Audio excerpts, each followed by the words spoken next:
Hello friends, welcome back to online channel target with SSC. आज हम सभी लोग जीके जीएस के कुछ इम्पॉर्टेंट प्रश्नों को पढ़ेंगे जो हमेशा एग्जाम में पूछे जाते हैं।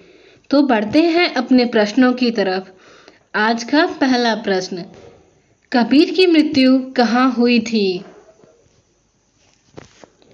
कबीर की मृत्यु कहाँ हुई थी?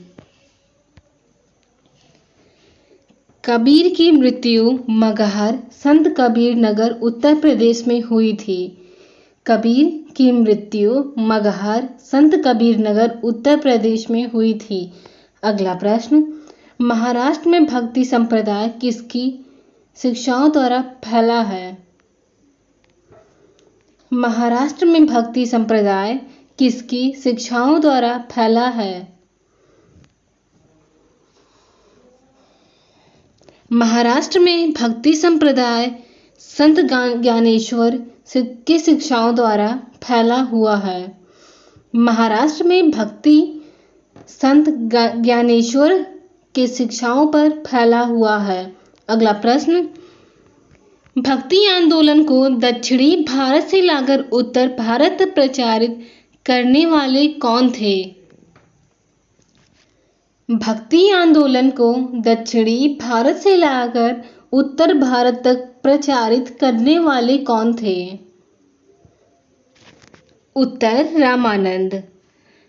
भक्ति आंदोलन को दक्षिणी भारत से लाकर उत्तर भारत तक प्रचारित करने वाले रामानंद थे। अगला प्रश्न, जिस स्थान पर भूकंप की उत्पत्ति होती है उसे क्या कहते हैं? जिस स्थान पर भूकंप की उत्पत्ति होती है उसे क्या कहते हैं? जिस स्थान पर भूकंप की उत्पत्ति होती है उसे भूकंप मूल कहते हैं। अगला प्रश्न, भूकंप में तेज गति से आने वाली तरंगों का औसत वेग कितना होता है? भूकंप में तेज गति से आने वाली तरंगों का औसत वेग कितना होता है? भूकंप में तेज गति से आने वाली तरंगें वेव का औसत वेग 8 मीटर प्रति सेकंड होता है। भूकंप में तेज गति से आने वाले वेवों का औसत वेग 8 मीटर प्रति सेकंड होता है। अगला प्रश्न, भूकंप की दृष्टि से सबसे खतरनाक सागर कौन सा है? भूकंप की दृष्टि से सबसे खतरनाक सागर कौन सा है?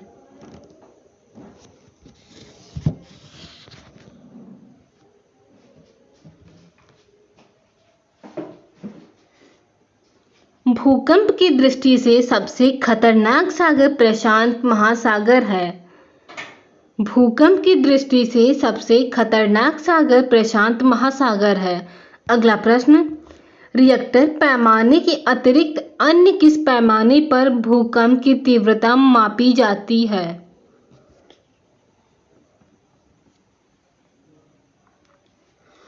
रिएक्टर पैमाने के अतिरिक्त अन्य किस पैमाने पर भूकंप की तीव्रता मापी जाती है?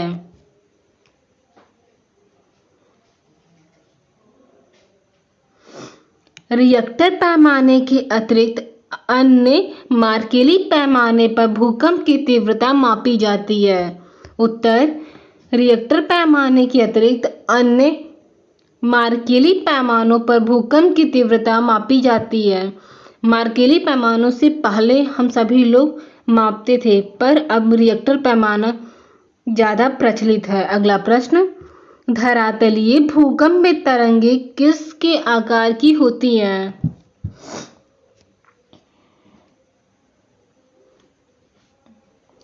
धरातलीय भूकंप में वेव किस आकार की होती हैं? धरातलीय भूकंप में तरंगें एल के आकार की होती हैं। धरातलीय भूकंप में तरंगें एल आकार की होती हैं। अगला प्रश्न, भक्ति आंदोलन के प्रतिपादक कौन थे? भक्ति आंदोलन के प्रतिपादक कौन थे? भक्ति आंदोलन के प्रतिपादक रामानुज आचार्य थे। भक्ति आंदोलन के प्रतिपादक रामानुज आचार्य थे। अगला प्रश्न, पंजाब में भक्ति आंदोलन के जनक कौन थे? पंजाब में भक्ति आंदोलन के जनक कौन थे?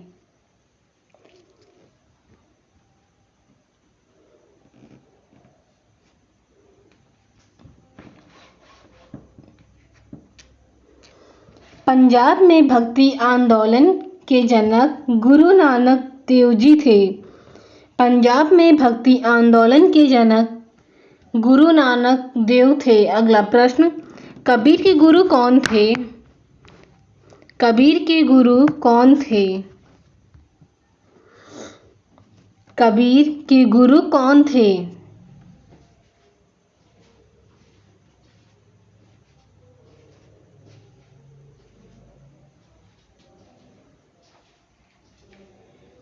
कबीर के गुरु रामानंद थे।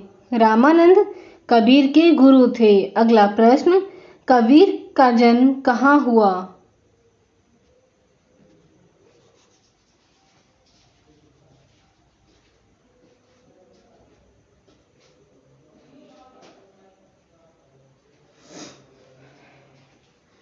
कबीर का जन्म कहाँ हुआ?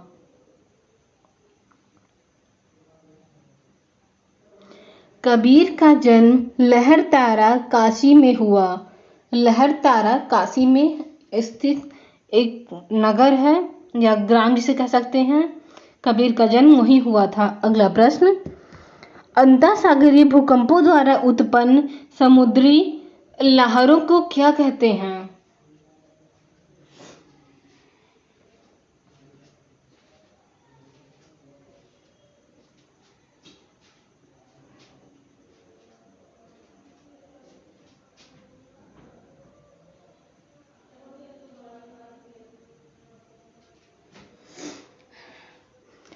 अंतःसागरीय भूकंपों द्वारा उत्पन्न समुद्री लहरों को क्या कहा जाता है? अंतःसागरीय भूकंपों द्वारा उत्पन्न समुद्री लहरों को सुनामी कहा जाता है। अगला प्रश्न, सुनामी का मुख्य कारण क्या है? सुनामी का मुख्य कारण क्या है?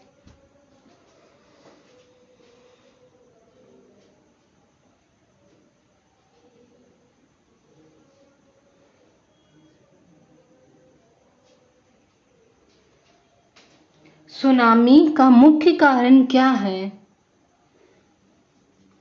सुनामी का मुख्य कारण भूकंप है। Earthquake is the main. Tsunami का मुख्य कारण भूकंप है। विश्व के सबसे अधिक भूकंप किस पेटी में आते हैं?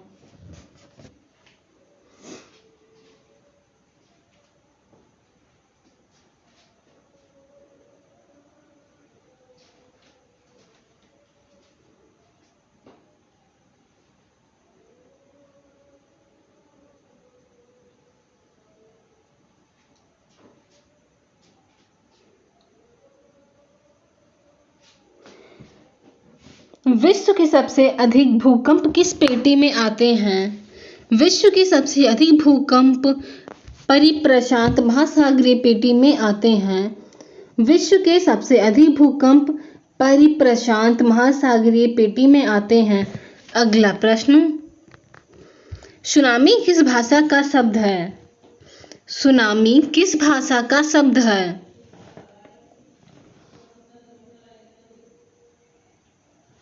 सुनामी जापानी भाषा का शब्द है। सुनामी जापानीज लैंग्वेज का एक वर्ड है। अगला प्रश्न, भूकंप की तीव्रता किस स्केल पर मापी जाती है? भूकंप की तीव्रता रिएक्टर स्केल पर मापी जाती है। अगला प्रश्न, भूकंप का अध्ययन विज्ञान की किस शाखा के अंतर्गत आता है? भूकंप का अध्ययन विज्ञान की किस शाखा के अंतर्गत आता है? किया जाता है, यहाँ गलत है, इसलिए हम सभी लोग आता जा है या पढ़ा जाता है, जो भी हो।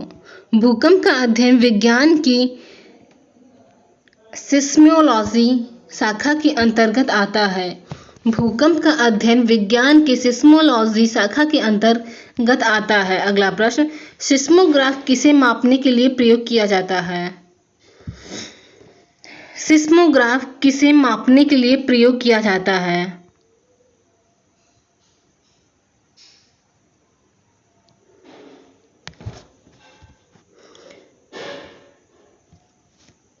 सिस्मोग्राफ किसे मापने के लिए प्रयोग किया जाता है? सिस्मोग्राफ भूकंपीय तरंगों का मापन करने के लिए उपयोग किया जाता है। सिस्मोग्राफ भूकंपीय तरंगों का मापन करने के लिए उपयोग किया जाता है। अगला प्रश्न, आज आप सभी लोगों के भूकंप से रिलेटेड सभी क्वेश्चन सॉल्व हो जाएंगे।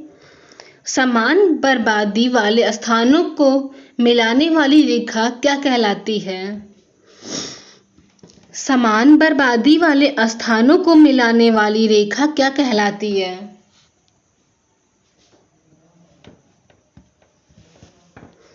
समान बर्बादी वाले स्थानों को मिलाने वाली रेखा सहभूकंप रेखा कहलाती है। समान बर्बादी वाले स्थानों को मिलाने वाली रेखा सहभूकंप रेखा कहलाती है। अगला प्रश्न, प्रशांत महासागर के 68% भूकंप क्षेत्र को क्या कहा जाता है?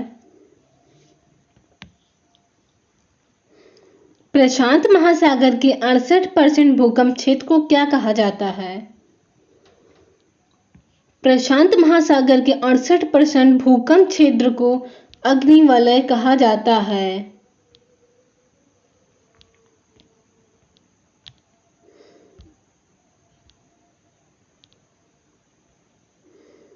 अगला प्रश्न, हुक का नियम विज्ञान की किस शाखा से संबंधित है?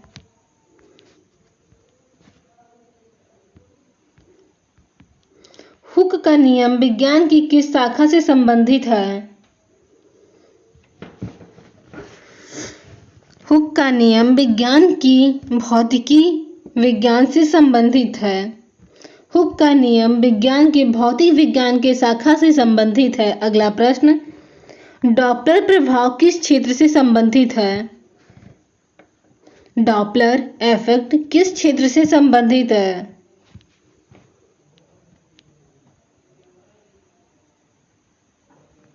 डॉपलर प्रभाव ध्वनि तथा प्रकाश के क्षेत्र से संबंधित है। डॉपलर इफेक्ट ध्वनि तथा प्रकाश के क्षेत्र से संबंधित है। अगला प्रश्न, मेंडल का नियम संबंधित है, तो बताइए मेंडल का नियम किस चीज से संबंधित है?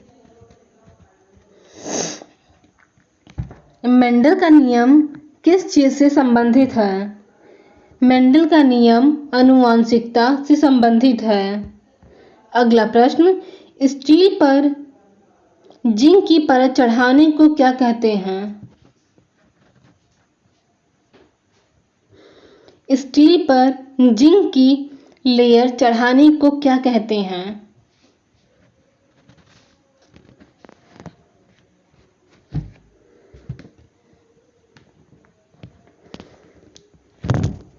स्टील पर जिंक की परत चढ़ाने को गैल्वेनाइजेशन प्रक्रिया कहते हैं। अगला प्रश्न, यांत्रिक ऊर्जा को विद्युत ऊर्जा में बदलने वाला यंत्र क्या कहलाता है? यांत्रिक ऊर्जा को विद्युत ऊर्जा में बदलने वाला यंत्र डायनमो कहलाता है।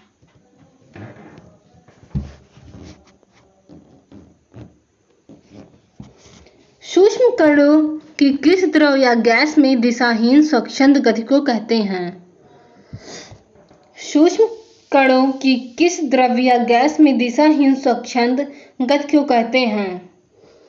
ब्राउनियन मोमेंट को सूक्ष्म कणों की किसी द्रव या गैस में दिशाहीन स्वच्छंद गति कहते हैं। अगला प्रश्न, विज्ञान की शाखा फोटोनिक्स से किसका अध्ययन किया जाता है? विज्ञान की शाखा फोटोनिक्स से किसका अध्ययन किया जाता है? विज्ञान की शाखा फोटोनिक्स से पौधों पर ध्वनि का प्रभाव के अध्ययन को किया जाता है। विज्ञान की शाखा फोटोनिक्स से पौधों पर ध्वनि का प्रभाव के बारे में अध्ययन करते हैं। अगला प्रश्न, क्रेस्कोग्राफ यंत्र से क्या जाना जाता है?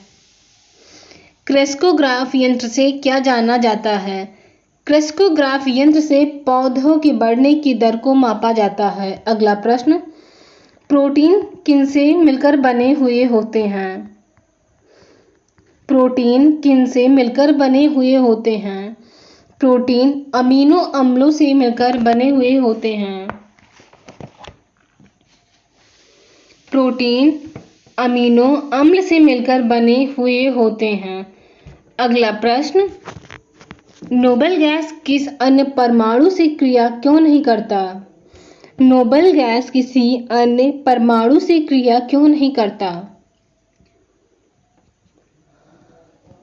नोबेल गैस किसी अन्य परमाणु से क्रिया इसलिए नहीं करता क्योंकि इनकी बाहरी कक्षा में 8 इलेक्ट्रॉन होते हैं। नोबेल गैस किसी अन्य परमाणु से क्रिया इसलिए नहीं करता क्योंकि उनकी बाहरी कक्षा में 8 इलेक्ट्रॉन्स होते हैं। अगला प्रश्न, पानी में साबुन घोलने से पृष्ठ तनाव पर क्या प्रभाव पड़ता है? पानी में साबुन घोलने से पृष्ठ तनाव पर क्या प्रभाव पड़ता है? पानी में साबुन घोलने से सरफेस टेंशन पर क्या प्रभाव पड़ता है? पानी में साबुन घोलने से सरफेस टेंशन कम हो जाता है। अगला प्रश्न, फलों को पकाने के लिए किस गैस का प्रयोग किया जाता है? फलों को पकाने के लिए किस गैस का प्रयोग किया जाता है? फलों को पकाने के लिए एथाइलिन का उपयोग किया जाता है। अगला प्रश्न, फलों का अध्ययन क्या कहलाता है? या फलों के अध्ययन को हम सभी लोग क्या कहते हैं? फलों का अध्ययन पोमोलॉजी कहलाता है। अगला प्रश्न, रक्त कोश में रक्त किस रसायन के साथ मिलाकर रखा जाता है? ब्लड बैंक में रक्त किस रसायन के साथ मिलाकर रखा जाता है? ब्लड बैंक में ब्लड सोडियम नाइट्रेट व डेक्सट्रेट के साथ मिलाकर रखा जाता है। ब्लड बैंक में ब्लड सोडियम नाइट्रेट व डेक्सट्रेट के साथ मिलाकर रखा जाता है। अगला प्रश्न, प्रकाश में ध्रुवण की घटना क्या सिद्ध करती है?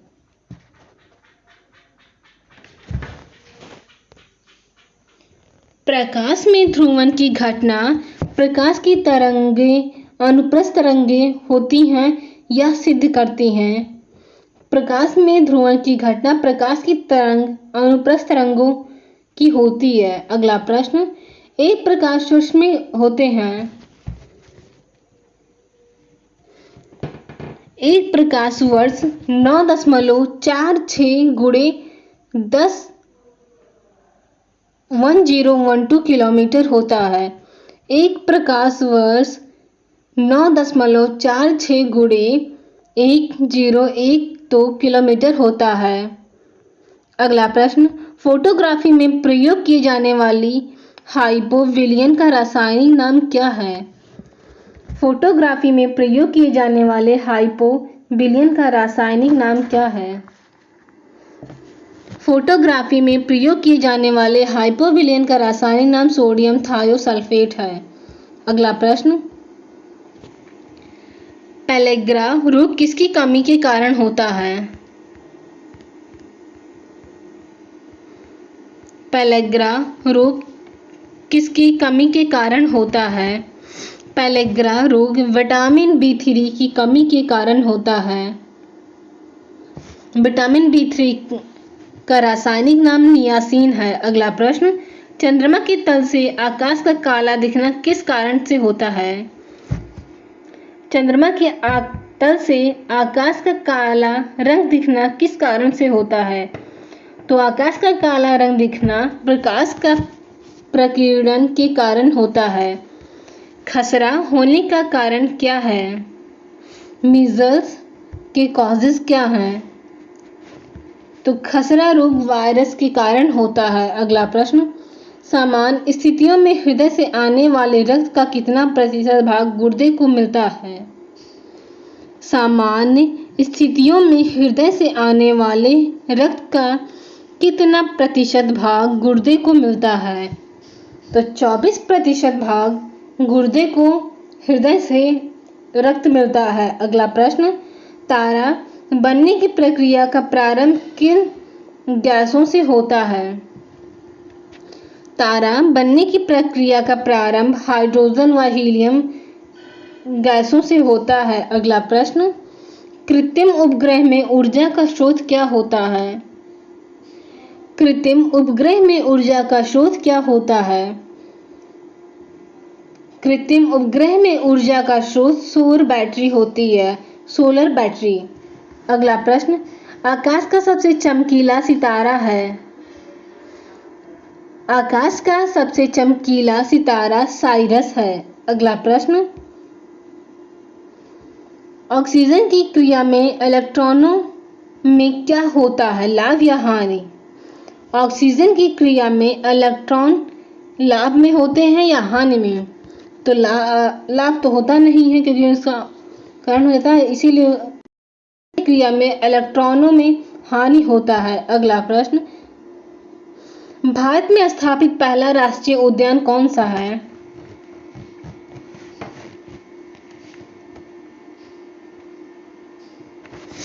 भारत में स्थापित पहला राष्ट्रीय उद्यान जिम कॉर्बेट या हेली नेशनल पार्क है। अगला प्रश्न, भाखड़ा नांगल बांध किस नदी पर स्थित है? भाखड़ा नांगल बांध किस नदी पर स्थित है? भाखड़ा नांगल बांध सतलुज नदी पर स्थित है। अगला प्रश्न, चौथ नामक कर किसके द्वारा लिया जाता था? चौथ नामक कर महाराष्ट्र में किसके द्वारा लिया जाता था? सबसे पहले चौथ कर वहीं से वसूलने की प्रथा चली है। चौथ नामक कर मराठों द्वारा लिया जाता था। अगला प्रश्न, फ्लाइंग सिख के नाम से किसे जाना जाता है? फ्लाइंग सिख के नाम से किसे जाना जाता है? फ्लाइंग सिख के नाम से मिल्खा सिंह को जाना जाता है। नींबू और संतरे में कौन सा विटामिन पाया जाता है? नींबू और संतरे में कौन सा विटामिन पाया जाता है? नींबू और संतरे में विटामिन सी पाया जाता है। त्रिस्तरीय पंचायती राज व्यवस्था में सर्वोच्च स्थान पर क्या होता है? त्रिस्तरीय पंचायती राज व्यवस्था में सर्वोच्च स्थान पर क्या होता है?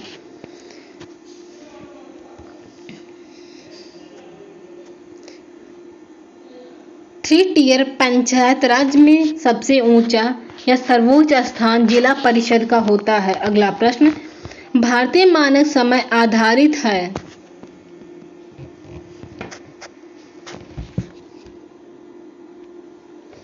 भारतीय मानक समय आधारित है।